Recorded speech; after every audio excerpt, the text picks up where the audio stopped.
So today's show, we're unpacking Tom Crean's comments around the NIT. Should teams just go ahead and start the new year right? Should teams participate in the NIT? We'll talk about all of that. Plus, Women Selection Sunday. Where are your favorite teams headed around the ACC? We'll talk about all of that here on today's episode of Locked on ACC.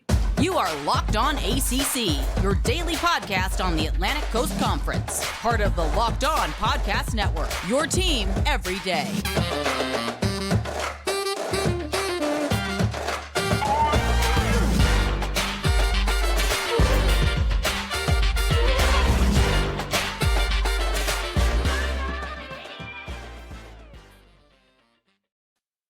Everybody, welcome to today's edition of Locked on ACC. I'm your host, Candace Cooper, joined by Kenton Gibbs of Locked on Wolfpack.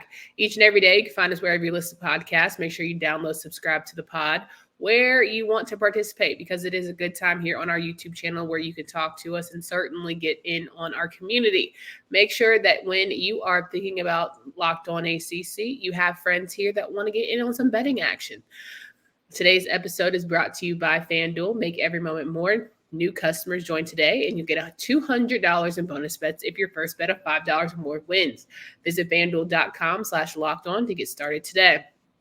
All right, Ken, we are talking through basketball. It is March Madness. It is a time where people have, rampant worth of opinions when it comes to what teams should do, what coaches should do. Transfer portal, people are entering and doing all the things. And right now, as it stands, we have a couple teams who said no to the NIT, Pitt being one of them. But we definitely have some that are still dancing, Boston College being one of those programs, and others, and Wake Forest being in that mix. Now, there are people that are saying that the NIT is lame, don't participate, turn the page, transfer portal's open, figure out how your team's going to look for 2025. Others are saying, all in as many runs as you can get, highlight tapes, all the things, participate. Tom Crean, former Indiana coach, had opinions about this bad boy, but nonetheless, we are going to unpack and kind of say where we stand. So if you give people the synopsis of what Tom Crean sort of laid out for the people, then we can go from there. For sure. So in essence, Tom Crean said that, there is a very finite amount of time in which you're allowed to play basketball at this level, in which you are, allowed to, there's a finite amount of opportunities that you get to get out there on the court. And you should always, you can always have the coaches who don't want to coach do the recruiting, or the players who don't want to play just sit out a lot, very similarly to how they do for bowl games, and everybody else get out there, play, do all the things, go give it your best shot to try to win something, and also to give those players another opportunity, because we all know, right? You and I both know intimately well, college is the last time that many of us get to compete in our sport at a high level. So that was basically Tom Crean's whole argument, that, you only get so many times to do this, and therefore you should try to take advantage of those and maximize that amount of times in every way that you possibly can, which denying or declining NIT invites is obviously not doing. And of your opinion, do you feel like, for people who have one more chance or maybe not any more chances to play, they should participate in any options possible, or should they just hang it up and move on to the next chapter? I absolutely agree with Tom Crean here. I absolutely agree that it's give the players who don't want to play the ability to not do so, and go about your business. Go play the games. I don't understand why a lot of these schools are skipping and all that good stuff. With all due respect, I don't get it. If you're a Memphis, why are you skipping? What are we doing here? Mm-hmm. If you're a Pitt, why are you skipping? What are you doing here? What? And again, in the past, I've said, if your school is a true blue blood and you hang banners you got a bunch of banners for national championships and all that, you can skip. But even for them, it's kind of ridiculous. But let alone, with all due respect, Pitt, where's the national championship banner at for you all to say, like, we're above this? No, you're not. Go play some damn basketball. What are we doing here? What are we doing? You have the opportunity to go out there and prove yourself again. And the reality is, as much as you and I joke about, Armando Bacot, get ready to learn, get ready to learn Spanish or get ready to learn German, whatever the case may be, there's a lot more than Armando that are, hey, the next time that you play ball, brother, you're going to be in Japan. That's just what it is, Get ready to learn some Mandarin. So while you all have the opportunity, I don't understand turning the opportunity down when you know a vast majority of you, the next level is not there. It's not there. I understand guys who get into Portland and all that. Wake Forest is a prime example. They're going to be playing, and Monsanto is already in the portal. Prime example. So I don't understand it. I don't get it. I don't get the turning down the opportunity to play this game, especially from teams that, again, winning the NIT would be one of the first banners you've hung in basketball in years. Why not? 100% agree in that regard. I think, ultimately it comes down to just the way the college landscape is these days. I think, speaking from an old man screaming from the couch, like it was about competing. It was about opportunities. Anyone you could get, you sort of try to capitalize on. It's not necessarily the same way these days. I would never question anybody's will or want to, or, heart and desire to, participate, but it's definitely a different time. And speaking of Wake Forest and Monsanto having to leave or deciding to leave, I think his exit was probably the strangest exit I've seen so far from the ACC schools in terms of just how he did it and participating in his senior day, getting his plaque, walking off, not really having that true senior moment. And it's unfortunate because that young man brought a lot to the Deacons and definitely kept them into some games and was certainly one of the most exciting parts of Wake Forest basketball in the Forbes era. Yeah, for sure. For sure. And again, that's one thing that I absolutely adore about Forbes. Anybody who knows me knows that this is a Coach Forbes stand account because his guys are going to compete. They're going to play ball. They're going every opportunity they can get. They're going to take it. And I was very much so on the train for, if NC State didn't go on the magical run that they did, ACC champs, what a time to be alive. If that didn't happen, obviously I would want them to be in the NIT and play and participate in it if they got the invite because, it's another moment to root for your team, and it's another like we talked about. There's how many of those guys do you look at right now and you're like, I know for a fact he's going to be on the NBA roster opening day next year. With all due respect, yeah, tournament MVP, DJ Burns, a bad brother. I don't see it for him. Casey Morsell, lights out shooter, 40% from deep last year. I don't see it for him. DJ Horn, leading scorer. For the team, carried this team on his back at multiple points. Kept NC State in games they had no business being in and won some games this year. I don't see a form in terms of if somebody told me, you've got to bet he's in or out on a NBA roster at the start of next season. All three of them, give me out for everybody. So, I just don't understand it. I don't get it, but it is what it is. It's the new world we live in. Without a doubt. Let's talk about our friends at Nissan. As we know, March Madness is at the helm here. This week's March Madness bracket highlight is brought to you by our friends here at Nissan. Each week, we're picking one team that stands out, a team that's pushed it further than the rest, just like the all-new 2024 Nissan SUVs. These guys are able to take it to the next level.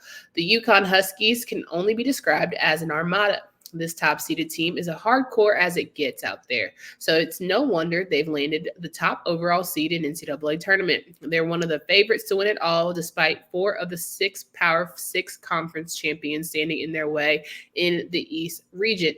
Take the Nissan Rogue, Nissan Pathfinder, or Nissan Armada and go find your next big adventure. Shop NissanUSA.com. And while you're at it, maybe you're taking an adventure, maybe you're parked in your room and you're finding yourself wanting to watch a little television. That's why you should hit up Fire TV. It's your destination for sports, live games to highlights to in-depth analysis. Fire TV offers amazing viewing experiences with smart TVs, as well as a Fire Stick that you can plug into your existing TV and provide you access to millions of movies and TV episodes, as well as free and live TV. Whether it's opening weekend for baseball or March Madness, you're going to want to have a Fire TV. Check it out at Fire TV channels right now. Go to www.amazon.com/LockedOnFireTV and get yourself hooked up today. Kenton Gibbs and I rolling through March Madness Selection Sunday happened for the women as well. If you did not check out yesterday's episode about the men, do yourself a favor and go ahead and get hype on that one. We talk about ACC championship as well as where our favorite 5 ACC schools have landed. But the women have a couple more schools to add to that list, and we are going to talk through just how good they are, but more importantly, where or how long they'll last, which will be interesting for some and not surprising for others. In Regional 1, you have Albany. In Regional 1 is in Albany. Regional 2 is Albany as well. But this one, Albany won. North Carolina will face off against Michigan State. And should they win, they'll have to face South Carolina as their first true test, which I really think Michigan State's true test, but here we are. Notre Dame, same region, will have to face off against Kent State to start, and potentially a firing hot Ole Miss or Marquette team. Now, out of this region, Kenton, we talk about our ACC schools and how well they've done this season. It's been highs and lows for North Carolina. It's been pretty consistent, and with our ACC champions, Notre Dame, how do you see these two faring in this very difficult read bracket?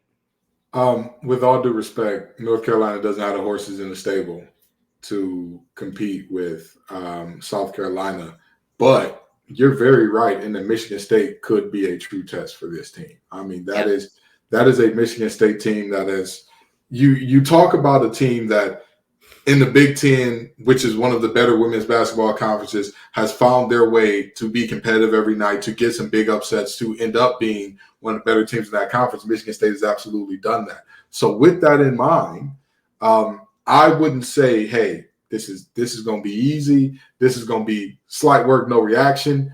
Down focus. Don't even think about South Carolina. Focus on game one first, because if you don't win that one, it doesn't matter. It really and truly doesn't matter, and you don't even put yourself in position to pull off a magical upset if you don't win the first one, right? So this is, UNC, be on alert, be on the lookout. The Spartans are coming, and Tom Izzo ain't the only one that can work a little magic in green and white in terms of basketball up there in East Lansing. Yeah, I truly don't think that North Carolina makes it out of the first round. I only say that as someone who's very hard on them, but also very realistic. I think unless they play truly inspired basketball, to me, it's just a turn the page type of moment. And they are really good. They have the talent. It's something about the team chemistry that just doesn't quite fit for me in comparison to a Michigan State that has been playing really inspired basketball right now. So I think it will take a Herculean effort. And by Herculean, I mean probably you need – what is the group of girls that was with, Hercules, the group of Black women that sang? You know what I'm talking about? I believe it was the Muses. The Muses. They're going to need to be the Muses. Right now, they're just, Hercules is doing his own thing. He's trying to figure it out. But they need the Muses to come together and sort of really, hone that one in. On the flip side, I'm very confident in Notre Dame. I think that Hannah Hidalgo is being a superstar freshman. She is not playing like a freshman, playing like someone who's been here before. I don't see Kent State being trouble for them. It's just a matter of how, they come out unscathed, come out healthy, a big loss at center, but I still think that they have an opportunity to go pretty far. Yeah, and I would say, when you look at this Notre Dame team, Coach Ivy is always going to have them prepared. She's always going to have them ready. And the reality is Kent State is a very good draw for them. Kent State is not one of those 15 seeds where you're like, oh, my God, they were so poorly underseeded because their conference just doesn't get the respect nationally. I'm going to say it right here, right now. If Notre Dame finds a way to lose this one, we'll give all the credit to Kent State on air, but it would be a massive collapse necessary for that to happen. Yeah, 100% agreed there. Let's move on to Albany 2 region, which will be led by Iowa. Caitlin Clark and company will certainly have their work cut out for them when they get into this bad boy, because boy, is it a good region. Louisville will be the number 6 seed. They'll face off against Middle Tennessee State. Should they come out the winner, they could potentially have to face an LSU team that, beats Rice. I'm fairly confident in that. But say all of that to say, we could see a Haley Van Lith LSU Louisville team rematch or sort of matchup, clashing of the Titans. And for all those who sit there and tell me that the committee doesn't do things on purpose, I find it hard to believe. People love storylines. People love gossip. People love soap operas. People love drama. And that certainly is one. Oh, let's be honest. The committee absolutely does things for the fans and viewers, like putting the worst 2 seed a couple years ago into the first 2 seed slot so they could end up where they were very close to home, if you will. I'm not looking at anybody in particular, Nina King, but, good job there. But in all seriousness, I think that we are going to see that, hey, it's Haley Van Lith against her old school type of moment. And I'll tell you what, Moki and Coach Wall could not be more different. They 100%. truly could not be more different. Wall, you think of this like very cerebral, very like, he gets fired up. But of course, when he's presenting to the public and all that, very like, hey, we're going to do what we do. We need to hit our shot. As opposed to Kim Mulkey, I wish he would have pushed a bigger girl. Yeah. That type of very, very different energy there. And so that would be a great Clash of the Titans. That would be a great game. That's very, stylistically for those two teams as well. That is a matchup that's not terrible for Louisville. As much as we like LSU, that's not a terrible matchup. You got Cochran down there to take care of Angel Reese potentially, and we know how many different sets Coach Wall likes to throw out there. And Haley Van Lith because you've seen her every day for 3 years or so. You know her in and out. You know where she likes to go, where she's uncomfortable, all that good stuff. That's going to be a game now. And I truly think that, we talk about portal transfers all the time and where it worked and where it didn't. And for me, Haley Van Lith didn't work in LSU, right? I don't think that she is a true point guard. I don't think that she really commanded that team the way she may have if she had stayed at Louisville. So I wouldn't just count Louisville out in this bad way. And there's nothing better than sweet revenge and reminding people why they do or do not need you. So I certainly think that LSU will have their work cut out for them. And this will definitely be a stinger when it comes to out coaching. I certainly will give Walls credit over Mulkey any day. Yeah, I mean, now let's not be disrespectful now. LSU got some stars down there. They got some ballers down there. I said it's a good matchup for Louisville. I think Samora probably is the only matchup where it's like, all right. And that was what I was just about to say. Come on. Oh boy. I don't necessarily agree with that, but I will say this. What a bad ankle is that? I was just about to say, I believe that health is going to be a factor in this thing because Louisville is healthier than LSU. But more importantly, there also comes a time in every game that's tight where generally you're going to need a player. You can roll the ball out and say, listen, forget the sets, forget what they run, forget what we run. It's one-on-one, woman-on-woman. You got to go get a bucket. I don't think that Louisville has anybody in that situation that could succeed to the level of an Anissa Morrow. I don't. I would argue even Flage, but it just depends. It depends on the day, depends on the hour. But we'll see which teams show up when. Let's talk about Regional 3, which will be in Portland. Virginia Tech will be a 4 seed. Who knows if they will have Elizabeth Kitley. Coach Brooks has been very much mum or sort of obtuse, rather, whether or not she'll participate, trying to make her as healthy as possible. Will she play against Marshall remains to be seen. Syracuse will come in at a number 6 seed, while Duke is a number 7 seed, will face off against Richmond. Good for Duke, right? They have everything in front of them to really be great. Syracuse has everything in front of them to be great. Virginia Tech is going to need one hell of a showing from Georgia Amore in order to be fantastic. Oh, absolutely. Absolutely. And Georgia Amore is going to have to put on a Herculean effort here because this is a team that's playing without multiple time, 2 or 3 time ACC Player of the Year. Like this is not like a small little piece, and it's very different from Notre Dame's situation because Olivia Miles got hurt preseason. Right. They did not. This team, as it's constructed right now, did not know what it was like to play with Olivia Miles. The Virginia Tech team, however, did not know what it was like to be without Kitley until very late in the season. So. Right. I would say that that's a team that's dangerous because they've got nothing to lose. They can just let it all hang out because nobody expects anything from that team without Kitley. 100% agree. I also think that, Deja Fair from Syracuse certainly has been, the talk of the town, and she can certainly carry her team into next levels, but strong showing for the ACC in that region. And I think that, a couple of them will come out victorious. Yeah. Makes a lot of sense. All right, let's talk about our friends at FanDuel. As I mentioned, it is March Madness. It is betting season. Say goodbye to busted brackets because FanDuel lets you bet on every game of the tourney. Whether you're betting on a big upset or 1 seed, it's time to go dancing in America's #1 sportsbook. Right now, new customers get $200 in bonus bets if your first $5 bet wins. That's $200 to use on spreads, money lines, and more. You can even pick who's going to win it all. Visit FanDuel.com/lockedon and bet on college hoops until they cut down the nets.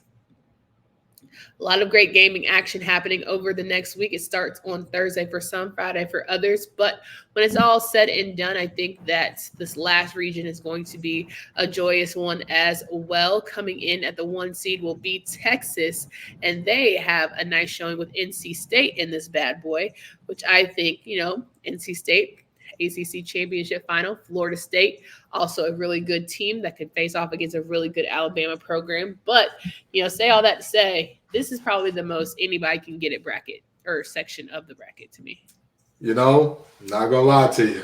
Wasn't disappointed to see NC State draw this one. I wasn't disappointed at all. I was not sitting up here saying, no, the brackets have done Westmore another disservice.